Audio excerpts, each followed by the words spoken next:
Hello everyone, I am Momita Dey. Welcome back to my channel Skillful journeys.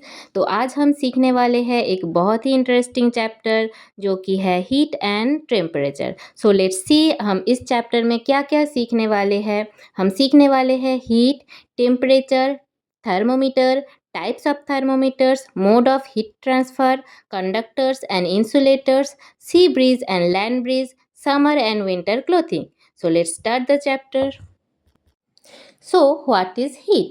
Heat is the form of energy due to which we can feel warmth. Heat energy that is transferred one body to another as the result of a difference in temperature.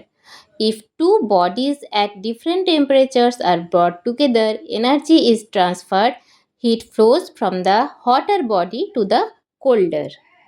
Therefore, heat is a process of energy transfer and temperature is a measure of hotness or coldness. तो heat वो है जिससे हम warmth feel कर सकते हैं and temperature वो है जिससे हम ये हॉट है या फिर कोल्ड है ये हम मेज़र कर सकते हैं. Now what is temperature? Temperature is a measure of hotness or coldness of an object that can be relied upon is known as temperature. तो टेम्परेचर वो है जिससे हम मेज़र कर सकते हैं कि एक ऑब्जेक्ट कितना हॉट है और कोल्ड है. Temperature can be measured using 3 different units. Those are degree Celsius, Fahrenheit and Kelvin. तो डिग्री सेल्सियस को हम degree centigrade, degree and C ऐसे डिनोट करते हैं. फ़ारेनहाइट को हम degree and F, capital F ऐसे डिनोट करते हैं एंड केल्विन को हम के से डिनोट करते हैं. नाउ टेम्परेचर को हम कैसे मेज़र कर सकते हैं? टेम्परेचर को हम जिस डिवाइस से मेज़र करते हैं उसको थर्मोमीटर कहते हैं. So, thermometer is a device used to measure temperature of a body. It can be used to measure the temperature of the body during fever. Fever में तो टेम्परेचर हाई होते हैं, कभी लो होते हैं मेडिसिन लेने के बाद, तो हम इससे टेम्परेचर मेज़र कर सकते हैं कि कितना फीवर है.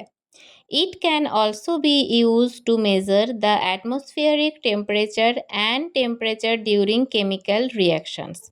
It consists of a long, narrow glass tube appearing as a continuous silver line. Because it is filled with mercury, readily expands or contracts at the slightest change in the temperature and a bulb at one end. तो ये जो thermometer होते हैं इसके एक and में bulb रहते हैं जो मरकरी से फिल्ड रहता है.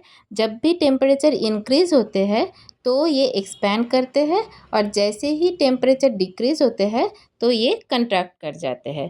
तो ऐसे हम इसका टेम्परेचर इंक्रीज़ हो रहा है या डिक्रीज़ हो रहा है वो हम एक जो थीन लाइन सिल्वर कलर की दिखते हैं उससे हम मेज़र कर सकते हैं. Now types of thermometers. Thermometers कितने टाइप के होते हैं?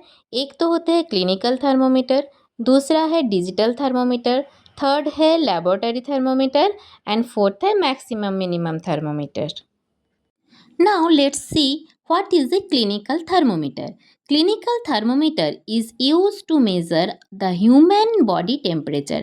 जो human body के temperature है उसको हम जिस thermometer से नापते हैं उसको clinical thermometer कहते हैं. The thermometer used by us or doctor to measure the body temperature when we have fever is a clinical thermometer. तो हमें जब भी बुखार आते हैं, टेम्परेचर इंक्रीज़ होते हैं तो डॉक्टर जिस थर्मोमीटर यूज़ करते हैं टेम्परेचर नापने के लिए उसको हम क्लिनिकल थर्मोमीटर कहेंगे. Okay. The scale use to measure the temperature is known as Celsius scale denoted by degree C. तो सेल्सियस स्केल से ये मापते हैं कि टेम्परेचर कितने हैं तो इसको हम डिग्री सी करके लिखते हैं. और Fahrenheit denoted by degree F. तो फ़ारेनहाइट कैसे डिनोट करते हैं? डिग्री एफ लिखते हैं, capital F. It reads temperature from 35 degree centigrade to 42 degree centigrade or from 94 degree Fahrenheit to 108 degree Fahrenheit. तो ये जो क्लिनिकल थर्मोमीटर होते हैं इसका टेम्परेचर कहाँ से कहाँ तक रेंज रहते हैं, 35 डिग्री सेंटीग्रेड से 42 डिग्री सेंटीग्रेड तक। It consists of a long, slender and uniform glass tube with a bulb at one end containing mercury outside the bulb. There is a kink near the bulb which prevents mercury level from falling on its own। तो जो mercury रहते हैं ना तो वो खुद से नीचे ना जाए इसके लिए एक किंक रहता है। वो जो एक एंड में एक बल्ब रहता है उसके पास किंक रहता है ताकि मरकरी लेवल अपने आप से फॉल ना हो। Now let's see how to use clinical thermometer. First we need to wash it with antiseptic solution, then jar to lower mercury level below 35 degree centigrade. Place bulb under the tongue. Read keeping mercury line inside. जैसे कि हम अगर ऊपर या नीचे करके देखेंगे तो एक्यूरेट रिजल्ट हम नहीं देख पाएंगे। तो कैसे हमें पकड़ना है, जो क्लिनिकल थर्मोमीटर है उनको आई साइड के स्ट्रेट लाइन के बराबर ऐसे पकड़ के हमें रीडिंग करना है कि रीडिंग कितना आया है। This reading gives the exact body temperature. It is necessary to state the temperature with its unit denoted by degree C. It should be handled with care as on hitting against some hard object it can break. तो हमें इसको ध्यान से use करना चाहिए क्योंकि ये बहुत डेलिकेट है और किसी हार्ड सरफेस के टकराने से ये टूट भी सकता है। अब देखते हैं डिजिटल थर्मोमीटर क्या है। Digital thermometers are an advance to the existing clinical thermometers. Clinical thermometer के ही एडवांस फॉर्म है ये। Due to high toxicity of the mercury present in clinical thermometers and difficulty in its disposal in cases when the thermometer breaks, digital thermometers are manufactured that can measure the accurate temperature without the use of mercury. जैसे कि हमें पता है कि जो clinical thermometer है उसमें mercury use करते हैं, लेकिन डिजिटल थर्मोमीटर में ऐसा नहीं रहते और टूटने के भी चांसेस कम होता है क्योंकि जो क्लिनिकल थर्मोमीटर है वो टूटने के बाद कहाँ पे हम डिस्पोज करें उसका भी एक डिफ़िकल्टीज रहता है। तो इसमें वो बात नहीं है। Digital thermometers do not use mercury and hence safe to use. इसमें मरकरी नहीं रहता इसलिए ये सेफ़ है यूज़ करने के लिए। Laboratory thermometer. Laboratory thermometer is used to measure the temperature of things other than human body. Laboratory thermometer जो है वो human body को छोड़ के बाकी अदर चीज़ों के जो टेम्परेचर है वो नापने के लिए होता है। It used to measure the temperature of scientific purpose as they measure temperature to a range higher than clinical thermometer.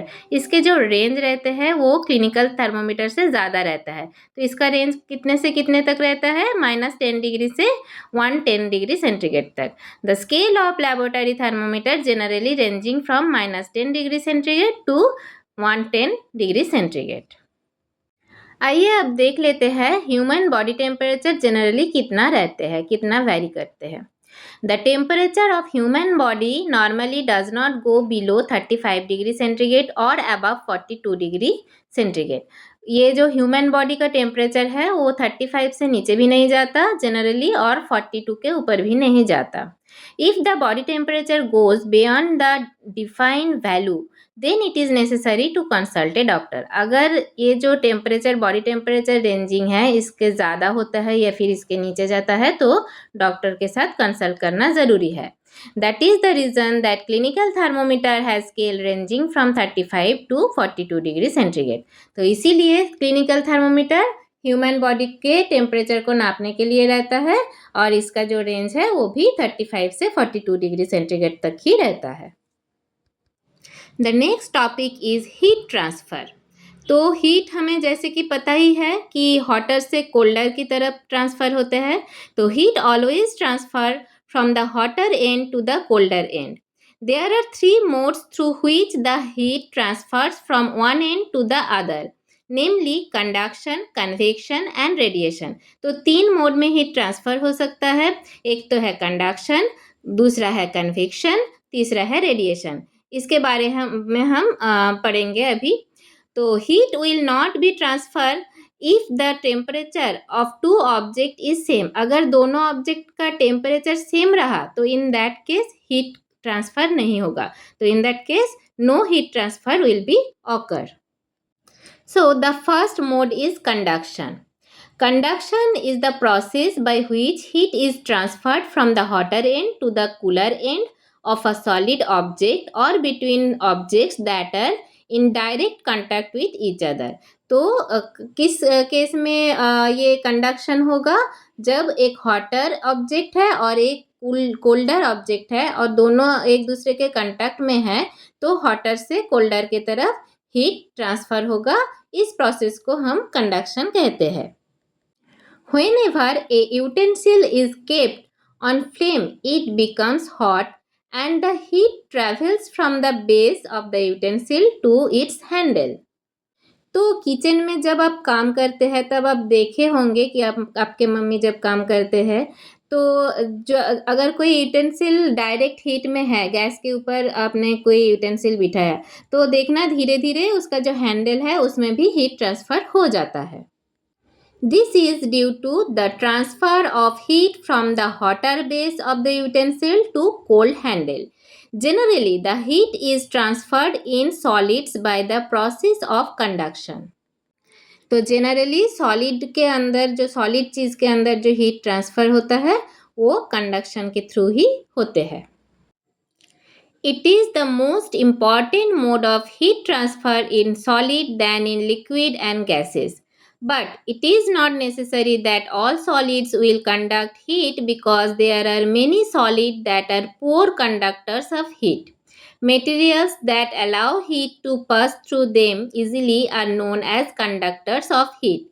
For instance, all metals like aluminium, iron, copper are conductors of heat.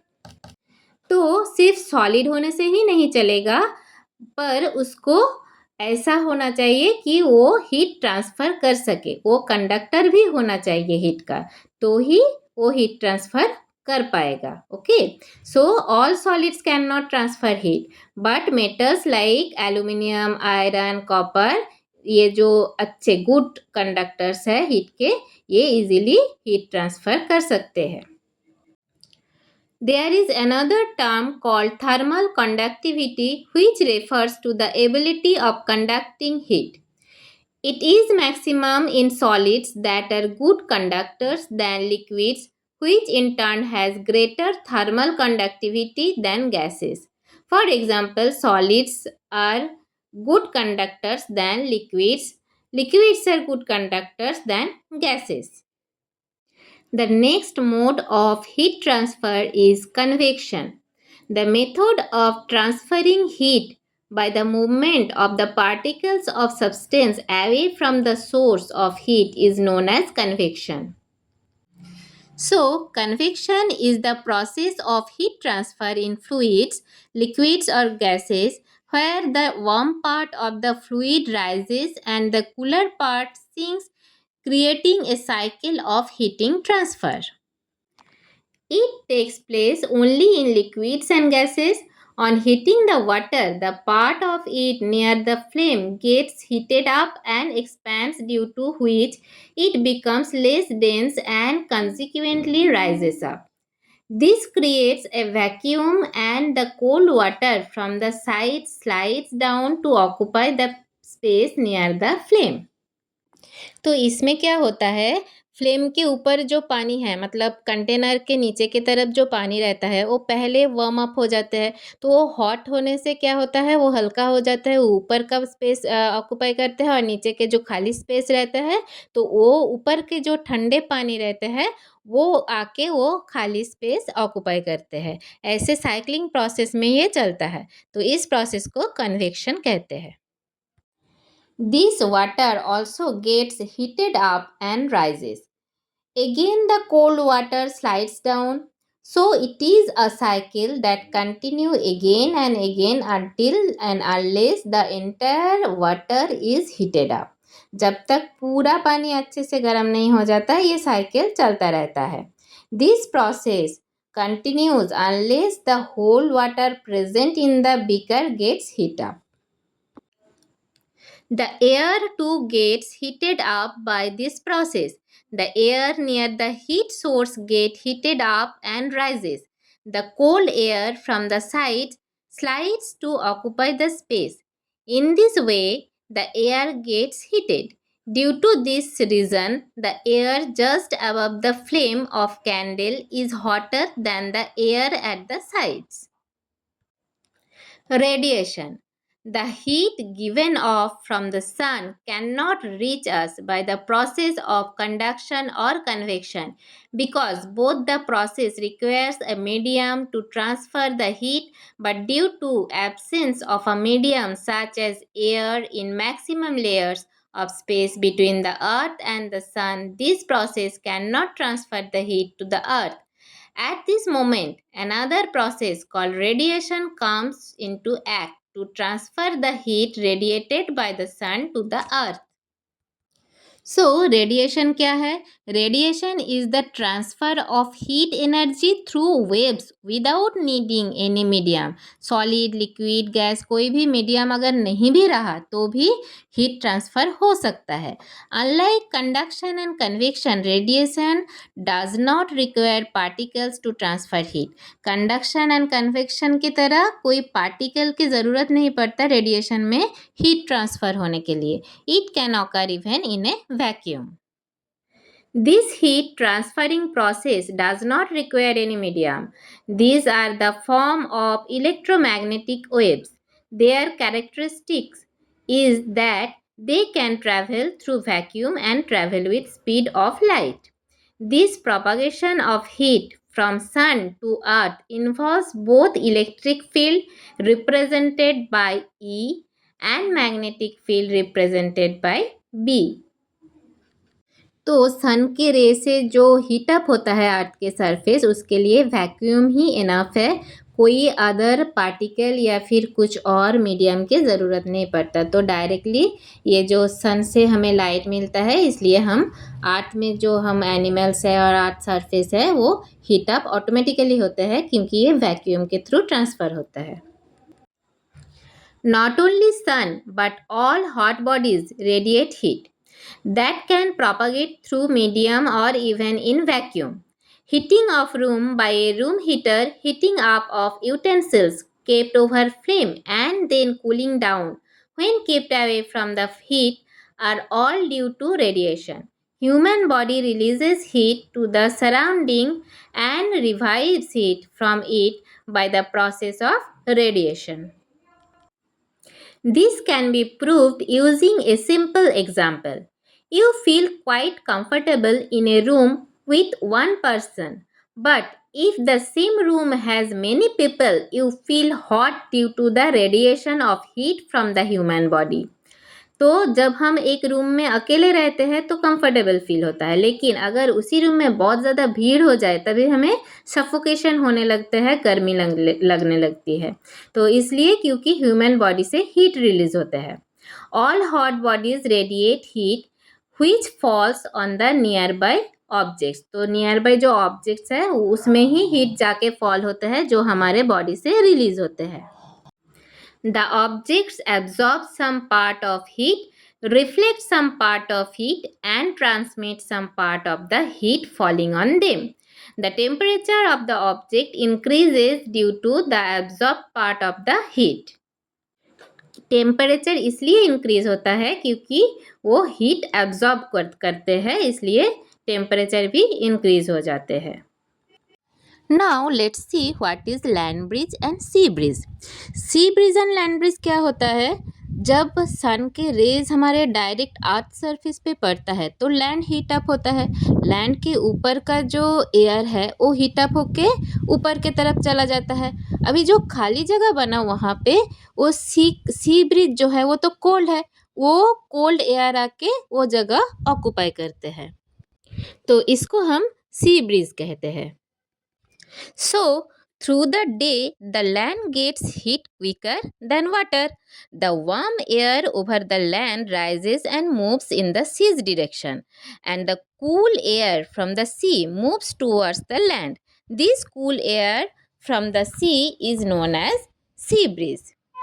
Here, The warm air from the land moves towards the sea to complete the cycle. The air from the sea is called the sea breeze, but the reverse process takes place at night. The land cools down quickly and seawater remains hot. अभी रात के time में क्या होता है, land cools down quicker than the water. अभी sea के जो वार्म एयर है सी के ऊपर का, वो एयर तभी हॉट रहता है और लैंड के जो एयर है वो कूल हो जाता है जल्दी। तो सीज के जो वार्म एयर है वो मूव करते हैं टुवर्ड्स लैंड, एंड लैंड का जो कूल ब्रीज है वो कहाँ पे मूव करता है, सी के तरफ। तो ये जो लैंड के कूल ब्रीज सी के तरफ मूव करते हैं, इसको हम लैंड ब्रीज कहते हैं। During the night the process reverses, land cools down quicker than the water, so the sea's warm air moves towards the land and cool breeze of the land moves in direction of the sea. This cool air from the land is known as the land breeze. तो day time में सी के जो cool air land की तरफ आते हैं उसको हम सी ब्रीज कहते हैं, और रात के टाइम में लैंड का जो कूल एयर सी के तरफ जाता है उसको हम लैंड ब्रीज कहते हैं। Here I have summarized all the topics in this chapter, and in that format I have given you so that you can give a look to it and memorize all the topic. So this was all for today. Thank you.